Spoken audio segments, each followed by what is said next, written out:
Hey, babies. Hey, babies. Hi, everyone. Happy Tuesday. What's up, everybody? What's up, everybody? Practice tomorrow, Callow. Getting back at it. Week and a half to go. One more OTA. Let's see if Marshawn's there. See what happens.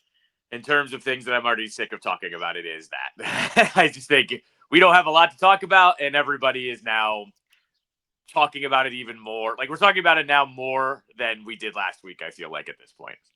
So I don't ask the questions because I'm not in the position to ask the questions, but I'd like to know the answer to the Marshawn question actually tomorrow. So I think Dan Quinn should be asked specifically about him.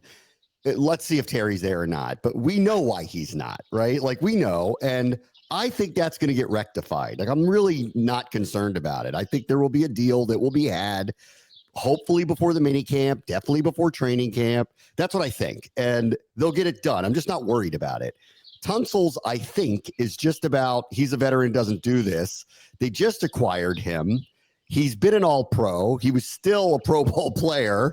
I'm not worried about him yet, albeit I prefer that he would be here with everybody else. Lattimore's the one. So I'd like a direct question, please, tomorrow of Dan Quinn. What's going on there? Why is he not here? And see what he says about it, because his is the one that's a little mysterious. It may not be mysterious, but it feels a little mysterious to me. It also feels like the workload for these different positions is different for OTAs, mini camps, and then getting into training camp. Like Laramie Tunsil, I'm not worried about him getting some soft reps against the defensive line, in May/June. Lattimore and Terry, like you could get a little work in when you're at a skill position, like, wide receiver or cornerback. But even then, it's still, once again, it is June. My concern level is still low. I will just say this.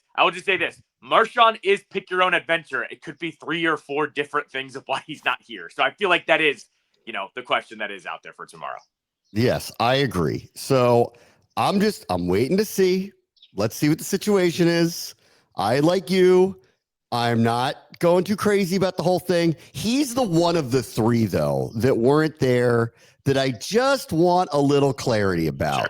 The other 2 are, I think, pretty plain as day. And I'm not, unless I hear differently, I'm not really worried about either one of them. He's the one I want to know kind of like what's going on here. And it could just be as simple as he just doesn't participate in these things and hasn't in a while, even though our group has at least had a track record of a year plus where almost everybody shows up. And I was telling you last week when I saw them, kind of the full team out there, the majority of the full team, they looked like many of the players looked like they were in the type of shape that was ready for training camp, which was always a very good sign. Frankie Louvu stood out to me. Jordan McGee stood out to me. Others stood out to me. All right. I want to get into a couple other things today. Number one was this. I don't know if you saw this comment from Mike Florio of Pro Football Talk, who said this about the game. About the NFC Championship game that came up. He said this on his show, and he said, this was his quote, "The Commanders know they're going to get their asses kicked today." That's how he started a show recently. And he said the day of the NFC Championship, someone I know who is very well plugged in said that they know they're going to get their asses kicked today, and they're just bracing for it. And that they knew what was coming, and that this was the context for what he was trying to paint, which was the picture of they're not only aware that they were in trouble a couple of months ago, but they are not like closing the gap enough on the Eagles now and recognize that like there's still a ways to go to kind of close that gap between the two, which is the team everybody's chasing, but specifically them because they're in the division with them. Their path to home games in the playoffs goes through Philadelphia. So that's what his point was. I want to say one thing first about the first comment, which was the Commanders knew their asses were getting kicked. No, they didn't. Okay. I was there every day. I was at practice every day. I was in the locker room. I spoke to Dan Quinn 2 days before the NFC Championship game alone. Take my word for it. They did not. There was no illusion of how difficult the game was going to be. but they were confident that they had a legitimate shot to defeat them. And there was no woe is me. This season went really well. It's all gravy from here. There's nothing to lose. There was no attitude like that. So I don't know where he heard that or who told him that or which person connected suggested that to him. All I can tell you is when I read this and saw this, I went, well, that was not my experience with them, and I was with them all week. So I don't know what you're talking about, man, because, yeah, I was sitting here doing this show going, this is going to be a tough one, right? Like, right, and yeah. I think I'd gotten to the point where, because Jalen Hurts was in and out of the lineup the previous couple of weeks, and I'm like, this whole thing hinges to me on him. If he's going to play, if he's healthy and he's fine, we're in trouble here. If he's not and he makes a bunch of mistakes or he's dinged up a little bit, then I think, though, it's wide open for them. And that's where I landed on it. But I never felt there wasn't a chance or knew what was coming or they're going to get their asses kicked. None of that. And I can promise you, like, because I'm more cautious in my approach, they did not feel that way heading into that game at all. So I don't know where he got that from, but that is not the tone, tenor, or attitude at all that was occurring that week leading into it. I was going to say, too, this goes into almost like when we make fun of other teams' fans when they would say, oh, Jaden's just a rookie. Like, how good could he be? And we would basically say, you don't know ball and you haven't watched him. This is almost the same thing with Florio. Go back and watch every single press conference of that week like we watched, and you were there at all of them. They never, ever had the inkling of just being happy to be there. That's where none of that. Right. Like, that was also 3 weeks before going into the Tampa game of like, how cool is this? None of them wanted to talk about how the season was a success. Like, every single week in that playoff run, it was all about on to the next one. We want to beat Philadelphia. We want to beat Detroit. We want to beat, Tampa. They never had that attitude of like just being happy to be there, which indicates, oh, they knew an ass kicking was coming. That was never going to be the case. No. Not with you. Like, I think us in the media, we knew it was going to be tough sledding, but we also looked, hey, if it's a close game in the fourth quarter, who would you have rather had than Jaden Daniels at that point? That's where we had kind of landed. And I remember the very specific point you and I had gotten to basically by midweek that week. We would take Jaden Daniels over Jalen Hurts, but then 2 through 53, they had the better roster top to bottom. We kind of knew about it going in, but an ass kicking, no. That team, there's no way. There's no way that team was thinking that way. No, and it did not go well early, and they had the turnovers, and they had a couple of drops, and they had all the things that were occurring that got them down. But in the second half, they had gotten it to like 10 or 11 points, and if it wasn't for that Eckler fumble, I'm not totally sure what would have happened. I don't think the score would have spiraled again. Right. I don't think the number would have been as bad. Like, I remember walking out of there going, they didn't deserve a number like that being hung on them because of the season that they had. And that number looks worse than what they were because it has this kind of feeling of, see, they overachieved and they really shouldn't have been there. But like, that's not who they were the entire season. And it was really one of the few times that they were careless with the ball. It really it was like the worst time possible against the worst team possible where you can't make mistakes like this and not get burned for it and overcome them. And the score looked really bad. And the score is a confirmation bias for Florio to go, see, I told you they knew this was coming. But I'm just telling you from what my experience was, and I'm not suggesting like I'm trying to cover for them. This was not their attitude at all going into it whatsoever. I will tell you, the tone had shifted a little bit from the Tampa and the Detroit weeks where they were basically like, go ahead and underestimate us. And I remember like feeling that going, if they win this Tampa game, watch out, because I felt like that game was going to be close. Because I just knew it. Like that game was going to be close. And if they get out of that one the way they had gotten out of the previous 5, 6, 7 weeks, watch out, because it's just going to confirm what they know about themselves, even if they're not putting the better roster out on the field. And it showed up in Detroit. Detroit was beat up and nobody believed them. And after that one, I think the tone shifted because they knew Philadelphia. There was a healthy respect, but do not confuse that with some kind of idea that they had landed on, well, we've gone as far as we can go. That was not their attitude, literally at all, during the entire week. There was a healthy respect for who they were playing and the situation they were in, and that a third straight road game against the best team in the league was going to be very difficult to get through, but they thought they could win. And if you listen to them even in the months since, where everybody keeps heaping praise on them, saying, what an incredible first year. Can you believe you did that? They kind of still don't want to hear it, especially Peters and Quinn or Jaden, who go back to the season didn't end the way we wanted it to. So I don't know where Florio heard that. I'm not suggesting there wasn't somebody in the organization that said that to him and he took that and ran with it. I'm just telling you, pervasively through the organization, there was no fear and there was no idea that they were going to get their ass kicked. That's just not true, because I was there and lived it. And while I felt like it was going to be a hard task to do it, I didn't see that coming either. I thought they might lose, but it was not going to be like that. And it wasn't going to be by their own mistakes, because that was one of the big reasons why they got as far as they did. So sorry, Florio. Yeah, like, I don't know who told you this, but it was not what was happening that week leading into the game at all. Yeah, I mean, my instant reaction, too, is like, that's someone that's not in the room. Because why would, and this is not just about this team, this is in general, any sport. Why would the team that you played multiple times during the regular season, why would you feel like an ass kicking was coming? Right. Like in the first game, we talked about it in that Thursday night game. This team was beat up. They needed a break. Jaden was banged up. They hung with him for 3 quarters before Saquon decided to do Saquon things, right? Then what happens in the second game? Jalen Hurts gets hurt. And all of a sudden, they have a terrible offensive game. Jaden actually had a bad offensive game too, had to will them to come back, has a last-second comeback.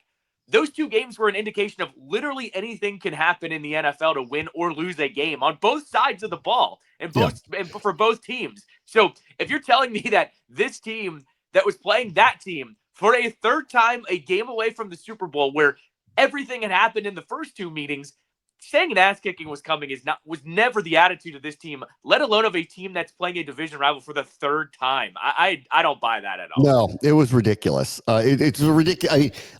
I'm sure someone within the organization said that to him. Like, sure. Because he's not the type of person who would just say something like that. Like, So I'm not suggesting he made that up. I'm just telling you, whoever told you that, that was the minority thought, because I lived it and I know how they were acting and how they felt about it and how confident they were. And this gave me this belief of, okay, like, anything's possible here. Special season. I felt like it was going to be a tough task, and I wasn't going to be surprised if they lost, but that's not what anybody thought was going to happen. Not from the people I talked to, not the feeling in the room, not the coaches, not the players. Nobody thought that was going to happen. I think what I had landed on by that Friday, too, was they were going to have a perfect game just to have a shot to win, not even win the game. Well, we saw how that first half went, and I remember even kind of thinking, I'm never a person that, it's over in the first half, but I remember thinking, this is already almost too much to overcome, because that team is basically perfect, and that's essentially what happened. You're right. They were a drive away from making it a 1 possession, and I get it. We're stretching that one. But at the same time, the offense had settled down. Eckler fumbles that ball, and all of a sudden, it really was out of hand by that point. I just remember thinking they could have played their best game of the year and still might have lost. I never thought ass kicking was ever in the vernacular for happening for that game. I remember being in the booth and saying to, like, London and Logan, like, they don't deserve this score. Like, the score is not indicative of the season that they had. It's not indicative of the team that they are, and it's not indicative of what they thought they could accomplish today. I remember saying that. And I'm like, so there was no like, all right, let me tell you the truth here, guys. They knew, like, they were in trouble today. There was none of that. I remember feeling just let down by, this isn't deserved. Like, this happens sometimes where you see like a score, a season ends, and you go, I don't know, man. Like, this doesn't feel right. After the season that they had, it shouldn't have ended that way. Losing, that would have been one thing. Losing by that score, and losing the way they lost, it felt completely out of character for what the entire season was, which is why I'm going back to, they never felt that way. They were mad when that happened, and hopefully it fuels them. We'll see. And they have a better roster this year. Now, on his larger, he was setting this up to make a point that not only did they know that today, but they kind of know it for the next whatever window of the NFL you can talk about now is, which is, in my opinion, is a 2 to 3 or 4 year window where if you have the type of team that Philadelphia does, that San Francisco had, for a few years, it's changing a little bit, that Buffalo had, that's changing a little bit, that Baltimore had, that's changing. Like, you get these windows with these teams where you can be really good. And I think that they're shorter now than they used to be because of the salary cap and free agency, and there's so much movement and like that. I just think it's hard to maintain rosters now. But like, the Eagles window, his point of the conversation was not only did they know they were going to get their ass kicked, they're aware that they're climbing uphill for the next few years because the Eagles window's open, and that they're not like everyone keeps talking about how much closer they are, but there's still a long way to go. I would still agree that, like, if you look top to bottom at the rosters, Washington got better specifically on offense. If Deebo Samuel is Deebo Samuel of a couple years ago, if Laramie Tunsil is still a Pro Bowl left tackle, if Sam Cosmi comes back and is healthy and this first round pick works out, and there's a lot of ifs with all this stuff. There's ifs with everybody. There's a lot of ifs with all this stuff. If that all works out and plays to the way that they think it's going to play, they're going to be significantly better on that side of the ball. Did they get better on defense? I don't know. Like, that's a TBD to be seen. I think they're stronger in certain position groups. I think they're better as a run defense now. Do they have a pass rush? I don't know. I think their corner group is better in totality by far, but will there be a pass rush that will support them? Or are they going to be forced to be in coverage? And what is Lattimore's relative health? Like, all of those are big questions about where they are. But did they get better? Yes. So did they close the gap? Sure. Is Philadelphia a little bit weaker on the defensive side of the ball? It looks that way. They just traded Bryce Huff, who turned out to be, a mistake trade for them. That just didn't work out. And Milton Williams is gone, and Josh Sweat is gone, and CJ Gardner-Johnson's gone, and they haven't really replaced any of these people yet. So there has to be a bit of a drop-off.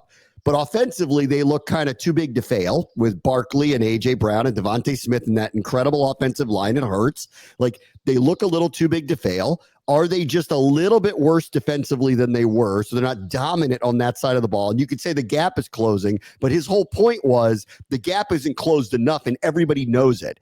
And I don't totally disagree with that. Like, I think that they still have, the best roster, top to bottom. They certainly have the most complete one on one side of the ball of anybody in the NFL right now.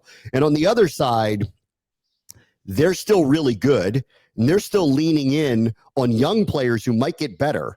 Jalen Carter, Cooper DeJean, Quinyon Mitchell, who are rookies or second-year players, and there's an upside ceiling that maybe they haven't reached their potential yet. So on that part of it, I will hear out Florio of not only did they know they were in trouble, but like they know they're in trouble in the short term as well. But what I put up on YouTube, you're seeing up on the Chiron, which is how they've done this.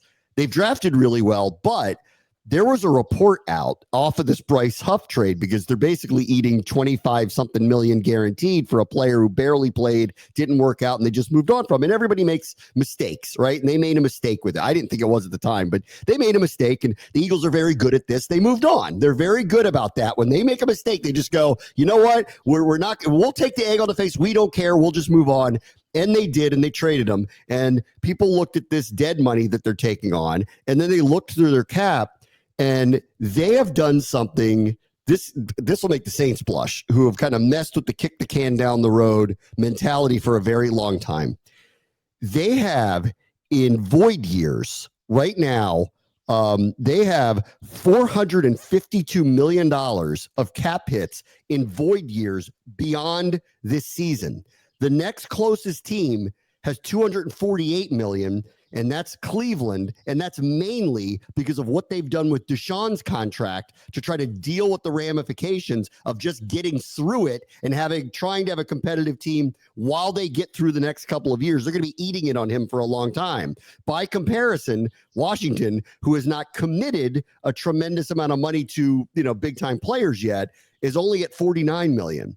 So the point is, the Eagles are spending vigorously and almost excessively to keep this window wide open, but there will be a day where it's going to crash. There is going to be a market crash on them. It's not this year, and it's probably not for another couple of years, but they will eventually either have to stop this because Jeffrey Lurie will not maintain doing it, or they're going to have to eat it at some point and crash back to earth. And so I agree with Florio. The window's wide open now, but for how long and for how many off seasons? TBD. That's a TBD based on how they've built their team right now. I mean, here's the thing, though. The Eagles have constantly been able to find that talent, to replace those guys and have those lean years. That's the difference between them and the Saints.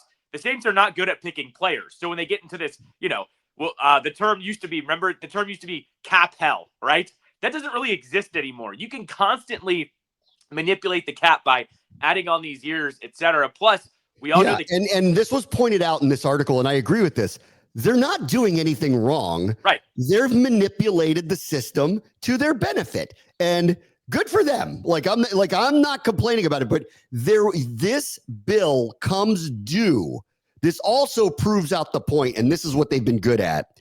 If you draft well, you can manage this. Yes. Because you have young talent under control. So when you have a couple of drafts where you get Jalen Carter, Nolan Smith, Cooper DeJean, Quinyon Mitchell, and they all hit, all of them, you get this window of dealing with the high-priced talent and moving the money around. Yeah, and so I was gonna say, they are why they're one of the greatest organizations in the league right now, if not the best one at the moment, to be quite frank. It's because, as you just mentioned too, with Bryce Huff, they just moved off of him, right? That's the best thing. We've talked about Roseman for years about how the best thing that he does is when they make a mistake, he just cuts bait and owns it. Go back to that Wentz trade, man. They knew they screwed up. They traded to the Colts for a first-round pick, and they're still feeling the good ramifications from moving off from him, right? So They've also supplemented it with really good decision-making and picking the players. So you can kind of survive it.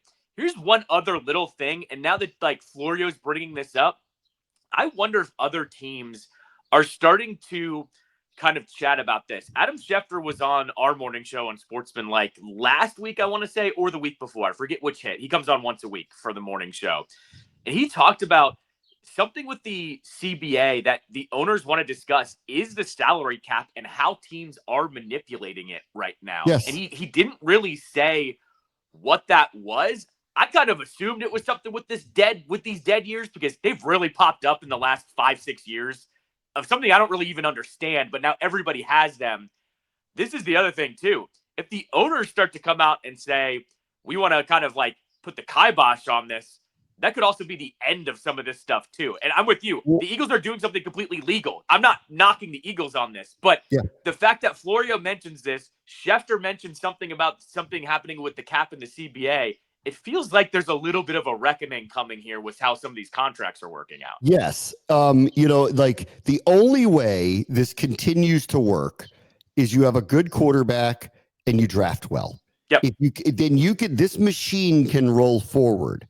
The only thing that they could do differently, in my opinion, is do something about the void year thing. That you can't utilize that. All they're doing is extending out and giving themselves room within the cap.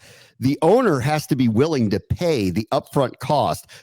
This is their version of the NBA luxury tax. If your owner is willing to pay this out, he's really going way above and beyond what the cap number would be, but he's paying the debt at a later date. Now, it doesn't go away. So if you draft well, then what you can manage is you can eat some of these contracts along the way, and then they just shuffle away and out from under the accounting debt that you have to keep your team competitive. The hard part is you have to consistently draft well to do it. And then you have to not have bad injuries occur to your team that could derail all of this. So I don't think they're doing anything wrong. And this is always the price of success. When someone figures out how to do something, and the Eagles are doing it right now, everyone else gets really angry about it and says we need to shift the system. When, not unlike the tush push thing, honestly, they're not doing anything wrong. They have an ownership that's willing to do what they're doing here. They're drafting really well. You can't punish them for drafting really well. And they're willing to pay these types of prices. And it puts Howie in an incredible position because the misses, like Bryce Huff, don't hurt them the way it hurts other teams. If you're willing to do this to these contracts, then you can eat the projected mistakes. Because if you are going to sign all these different people to all these major contracts and they go, how are they doing that? Well, they're spreading it out over time, over periods of time where they know that these players won't even be on the team. So it's going to affect them at some point. Well, you have to draft well. And because those salaries still remain very low compared to where the cap actually is, if you are willing to do this, you will see the benefits from it. And you are given the maneuverability to get away from mistakes quickly. But not everybody's doing this. And so that's why I'm like, don't punish them. They're not doing anything that you can't do yourself. You know, if this is what the system is, this is what the system is. No, and I would say this too. I think owners that are willing to spend should be rewarded here. I think it's the worst thing in sports that has now happened is that you have this. I don't want to call it old school or new school. You have one set of billionaires that will buy a sports team to make it a business. And I get it. They're all businesses. But some of them use it strictly as a business. Whereas you get another set of billionaires that want to win and put forth everything that they can to help them win. Like, who do we put in that category? Steve Cohen with the Mets is one of them that will spend any amount of money to make sure that that team is good. We've kind of heard things about the Vikings, that they constantly are upgrading facilities, have a good stadium, all that. They get really good player reviews. And then we flip it to the other side where you've got like the Cincinnati Bengals who have good players, don't want to pay them, have the cheapest facilities, charge their players for meals and nickel and dime them. Or an organization like the Pirates in baseball, where we know Paul Skeens is going to get traded because they're never going to pay him. I think I'm kind of with you. I don't think you penalize teams that actually want to spend the money. So I don't know what Schefter and Florio were getting at with both of these reports, but it feels like there's almost one set of owners that are pissed that another set of owners actually wants to win and spend money. That's what it kind of feels like at the moment. And I think that's patently ridiculous. I don't even care if it's not my team. It seems like Josh Harris wants to spend. But look what's happening across town with the Learners, right? Like, we've got questions about that organization, whether they want to win. I will never, ever, ever be team, punish the owners that actually want to spend the money up front. No. I mean, I think the larger point about all of this is to say this. One, the Commanders know what they're up against with that roster in their and that organization, in their division, and they've got to deal with it. But I will tell you, no one's backing down from the challenge. Right. They haven't last year. They didn't at the end of the year. They aren't now. They recognize the more divorced you get away from the last year's season, you go, they needed to upgrade their roster, that they overachieved. Like, if you really, really like, I don't think it's unfair to say that they did. So you need to get better talent in there. That's why they've made the types of moves that they've made in the offseason. They knew they needed to improve their roster to close the gap, but they were never afraid of the challenge. They still aren't now. They believe they're in a Super Bowl window. So does the NFL. They're the most profiled team in the league this year. So they believe that that's going to happen. And lastly, like, I think that our front office and our ownership understands this too, that they're also trying to maneuver around. Actually, right now, this team is being very flexible with the contracts that they have, with a couple of exceptions. They signed Cosme, and they're probably going to extend McLaurin but we are in year 2, and they should start making decisions about who your core people are that have to get market rate contracts. That's what you have to do. They didn't have a lot of those players, but everybody else is landed in this place where you're either not getting a long-term deal or a lot of the money is not guaranteed. They're still in this space where they're very flexible with it. That will change. And considering how much money this ownership group has spent building the staff, putting money into the stadium, putting money in the facilities, I do believe that they will spend on the team when they have to. They're just waiting for the right moment to do it. Our team hasn't turned that corner where the Eagles are, where you go, okay, get this guy locked in, this guy locked in, this guy locked in, this guy locked in, and then we just need to keep drafting well to try to keep up the machine going. We're about an offseason, I think, away from that. We're still in, this isn't as much of a rental team as it was a year ago, but it still has the feelings of there's a lot of guys that are on very short-term contracts and we'll be doing exactly what we did this past offseason again next year in 2026. Yeah, and I think what's happening here as well with the way that the roster is constructed is this is for the first time you do have to kind of look at it as more than one step ahead. Like, yes, they got Debo and Tunsil and they got Lattimore. They traded draft picks for that. And as you just said too, the cash, the checks eventually have to cash, right? Well, that's the other problem here. They're trying to catch up to the Eagles. You can't catch up to the Eagles if you're constantly duct taping 1 to 2 year deals together as well. Right. You need to get some legit talent in here. And look, like, we know Jaden's a hit, obviously. We know Sanders still is a hit, obviously. Yes. Cosme, as you said, is going to be here. Coleman, you hope, is here long term. I think Coleman's going to be a starting guard. I do.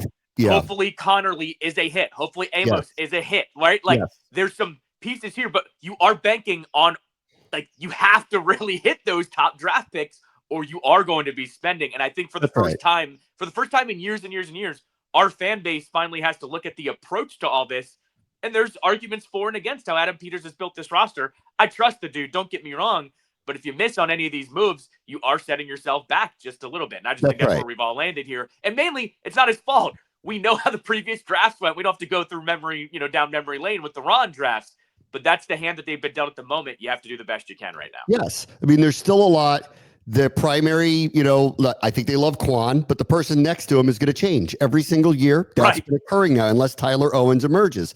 The primary target tight end is going to be replaced within the next year or two. That is going to happen.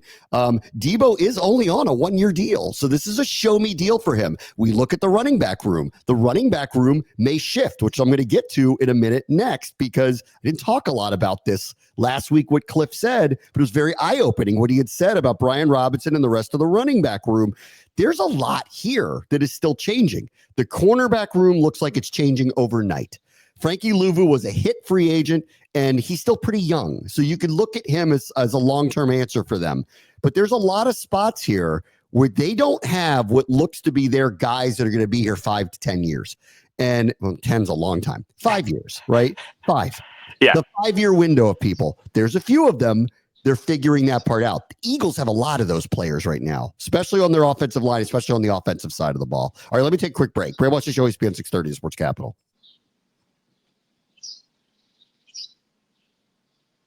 All right, welcome back. I did not talk a lot about this last week. We've talked a lot about running back on the Commanders.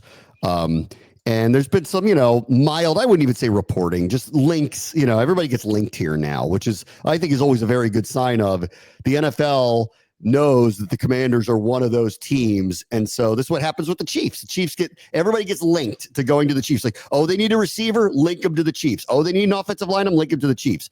The Commanders, I think, and I've said this a lot during the offseason, they need to upgrade explosive playmaking ability at all of the skill position sets. And that could be any of them. Debo coming in helps at wide receiver. Jalen Lane maybe will become that for them down the road as a speed burner, slot receiver, end around player, however they're going to utilize him. Maybe the 7th round pick running back, Ja'Cory Krosky-Merritt, is hopefully going to bring some of that explosiveness to their offense. But the top end of the running back position still remains something that I thought maybe more competition was come in. We talked a lot before the draft, like Travion Henderson seems like an option. Marion Hampton seems like an option. There was a lot of running backs. Maybe they'll go in that direction. They didn't. And you're hearing a lot of mild reporting. Nick Chubb, who's coming off serious injuries. Maybe J.K. Dobbins, who's been terrific, but then gets injured with seemingly every year. He's a maybe. He played in Baltimore for a while. Maybe he wants to be back in this area. I don't know. I think competition at that position still is very possible here. I don't know if it's either one of those players, but I still think it's possible here. because Cliff said this, and he doesn't say a lot.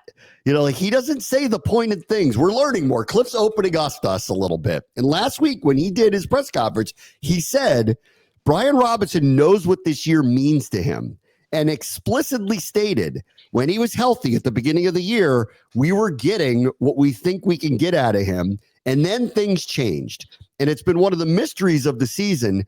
What happened to him? At the end of the year, it was not nearly as effective. It was unusual. I was calling him the gas in the tank in the early part of the season.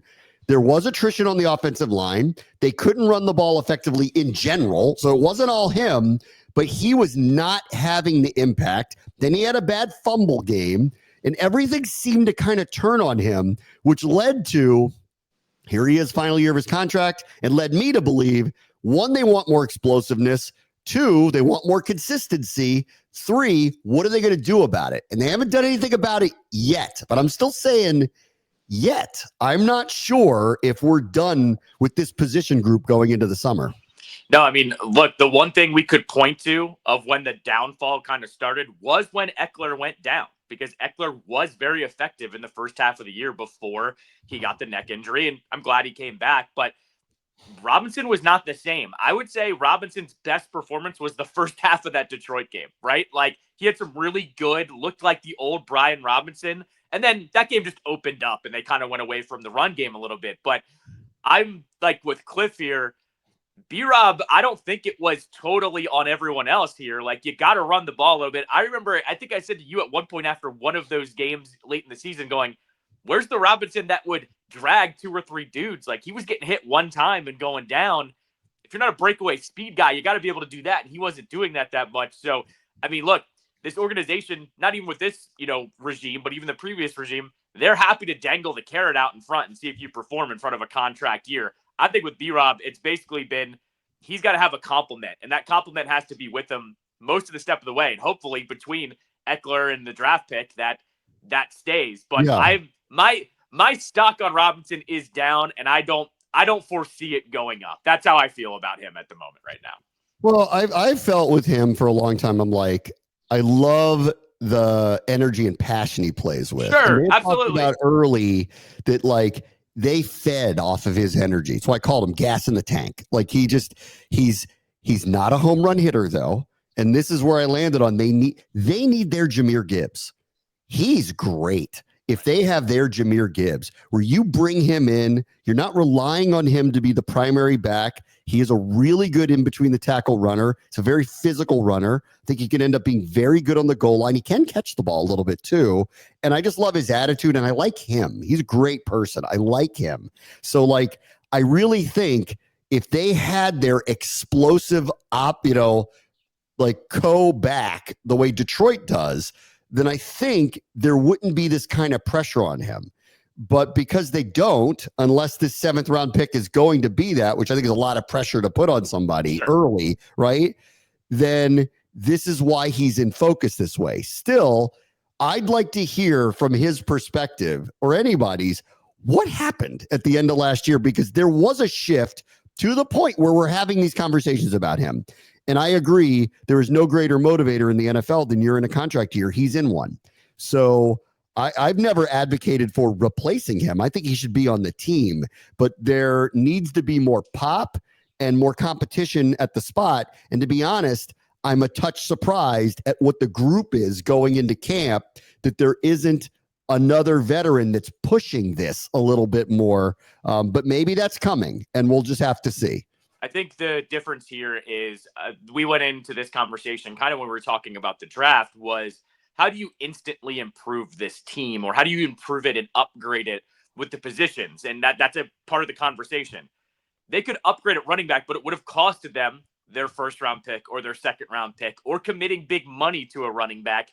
I don't feel like they were kind of in the position to do that. This is when these situations arise a little bit where you have to look at the roster and go, can we upgrade here while sacrificing a need somewhere else? I think they went ahead and made that call and said no. So I think that's why they're heading in with this unit. I know you flashed the car on there in a little bit. Chubb is still out there. I thought he didn't look terrible last year. Maybe he looks better by this offensive line. But I I know they've dug their grave with this position. They're going to have to lie in it. I'm okay with that because of the way they drafted offensive line. Hopefully that upgrades what they do at running back, within the game, and drafting a corner that they felt could be a starter too. So I'm still okay with the decision making here, but I don't know what else you do at this point with what you did this offseason. Last thing, one of these mysteries will be solved very soon. The reporting on TJ Watt is he is expected to get a new deal from Pittsburgh. He's in the final year of his contract. He is over 30. He put some cryptic things on social media. They've made some interesting moves here. I mean, they moved George Pickens. They signed DK Metcalf. They're waiting out Aaron Rodgers. So it's not like they're not open to shaking things up a little bit. And if he was available over Trey Hendrickson, he's the one where I go get him. You need an edge rusher. He's one of the best in the business. He's a Hall of Fame caliber player. Go get him. And I would think about what is the asset you would give up to give him. But I guess he never really truly was available. And I just had a hard time. Like, Hendrickson's a different story, and the Bengals are a different organization. Pittsburgh giving up on him would have been a surprise, honestly. Right. Yeah. No, and I always thought this one was, he's trying to talk to them. They're trying to do the old Pittsburgh thing, and he's going to go, watch this. I'm going to post on Instagram and watch what it does. And what did we talk about for 2 days? Him posting on Instagram. If you're the Steelers too, who else are you paying on that team, right? Like, they're in the position to take care of him. They're going to do that. And they're just one of those organizations where when the Bengals aren't talking to you, you're worried about it. When the Steelers aren't talking to you, that's business for them. And now that got quiet real fast. That's true. Who are they paying these days? They're paying him. They're paying Minka Fitzpatrick. They're paying DK. They just paid DK. Sure. But I mean, they're not paying a quarterback. Nobody else, I don't believe, is making big money on that team right now. Right? Is there someone else on the defense that's making money? I feel like there's one other player that I'm forgetting. I mean, Cam Hayward was, but he's not on the team anymore. So I don't know. Hayward. Yeah. So I'm just, and like, yeah, I'm trying to think of everyone else on that team. I mean, maybe they're paying some of their offensive linemen, but other than that, they're not paying the quarterback though. Is what I'm getting at. They're pretty young there too. They've been drafting tackles, so they have them on rookie contracts. So I don't know. All right, let me take a quick break. Brad West Show is on 630, the Sports Capital.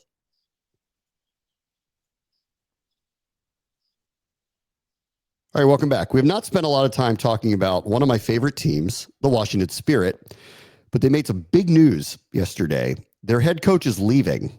Jonah Heraldez showed up here a year ago, in the middle of the season. Less than a year ago. Less than a year ago, in the middle of the season, he had this ridiculous record coaching over with Barcelona in Spain.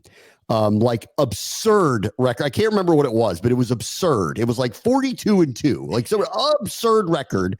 And they're calling him a genius and all this stuff. And it was signed early. Basically, his lead assistant, Adrian Gonzalez, was going to coach the team until he showed up in the middle of July. And remember, the Spirit had like 6 first-round draft picks, had let a lot of veterans go. They were reshaping their team, and it was a surprise how good they were. Like, they were good, partially because Corey Bethune was amazing, and some of the others, like, it just clicked, and they had all this chemistry, and they were great. They really liked this coach. And by the middle of the season, when he showed up, it actually, I wouldn't say it was awkward, but they were playing so well that it was one of those things where because we were doing the games going, I don't know, like, I wouldn't shake the boat right. Like, I wouldn't rock the boat the way it's going. But he showed up and he's got this crazy record, and he had worked with Adrian. So it wasn't like this unusual, and everybody knew what was happening. And he came in and they ended up getting to the championship anyway. And they unfortunately lost, but like they did. And it all went seemingly relatively well. And then we've spun around to here. Yesterday, I was shocked to hear he's leaving. He's staying in the family. He's going to coach in Europe under another group that is owned by Michelle Kang, okay? And they have allowed Gonzalez, who had a great run as the interim coach and the lead assistant, to become the head coach now. And I had heard that they didn't let other NWSL teams talk to him in the offseason because they assumed he would be poached. And I don't know that for sure, but like I had heard that through the grapevine, that they didn't want him leaving and going anywhere. So they're going to prop him back up, the head coach, which makes a lot of sense. But this is less than a year. They went and got him, had him come in, and now he's leaving. It is unusual for sure. Not unlike Marshawn Lattimore. There's about 3 different ways you can look at this, but I look overall, that if you're a Spirit season ticket holder or a fan, you should have questions today about the organization, because Michelle Kang had a quote last year when, people were asking, hey, you have multiple soccer teams around the world. Jonah's not just leaving. He's leaving for one of her teams. And she had a quote that said, we will never prioritize another team over another. Well, you just said he had this crazy record. They bring him over here. It's been less than a year, and now he's going overseas, where if you've been following what's been happening over the last, I'd say 9 months, the overseas women's game has picked up big steam. Naomi Girma got this huge transfer to go overseas. Trinity Rodman has not ruled out that she's going to go overseas because of the money that's over there. All of a sudden, the money's over there, not the NWSL, and it happened really, really fast. I have questions if I'm a Spirit fan today going, wait a minute, you said this is the priority. You're moving him over there, but I will also go to the other side of the coin. Was Jonah not adjusting to being overseas? Was he away from family? Was there other factors here? And I think that's a valid thing. I was like, this happened so quickly that maybe he just didn't love coaching over here, or this game is different here, or maybe he does miss living in Europe. Like, I agree. Like, he's got a young family. He's from Spain. Like, I need to know more too. Me too. But there was part of me that went, there's probably something somewhere in the middle here where he actually probably doesn't love coaching whatever the style is in this league, and maybe just wants to kind of go back to Europe too. That's what kind of hit me too. But I agree with you. This also does feel like there's a ramp up arms race in Europe. So we're going to send our quote unquote best coach that's under contract to a team in Europe. It could be all of those things, honestly. I mean, don't get me wrong. Like, this could be, very gray, and there's a lot of different reasonings here. But I still point to, you had a quote literally last year saying you never prioritize a club over another one. And really, the optics look like that you are right now. And so I will say this too. And I just want to say this because I made fun of you and me yesterday. What European doesn't come to this city and love it? I'm just saying, like, we make fun of it all the time, where we get all the European retards. I love it. It's like Hamburg here. It's wonderful. Yeah. So that's one thing I was kind of like, come on, man. Like, you're in the best American city you could end up with to feel like home. The other factor here is, I will say, and we've worked in sports a long time, was there a player factor here? Did the players like playing for Adrian more than Jonah too? That could be a factor here as well. And you know how this works. That's why I started with, they played really well for him, surprisingly well, ahead of the curve well, and then he showed up, and it wasn't awkward. It was just like, well, we didn't expect to be this good when you showed up here. So, that's a layer here. I'm not saying it's the whole reason, but maybe there's some feedback from the players, and Michelle has been a player's owner. She listens to them. She goes to them. You've had Casey Kruger on your show. I've had her on my show. She talks about all the time. The reason she came here was because of all of the factors that Michelle listens. So, there could be many layers to all this. There's just a lot of questions I have when something like this happens. And let's go back to the offseason too. Mark Krikorian, who put together the team last year, he's leaving, this season. And so I'm just saying, there's a lot of questions I have here for the Spirit in a direction off of a year that was very, very successful. Why is it all happening like this a year later? There's just a lot of questions about it. Yes, I agree. There are a lot of questions to be answered. All right, everybody. We'll talk to you tomorrow. Brave Boston Show, ESPN 630, the Sports Capital.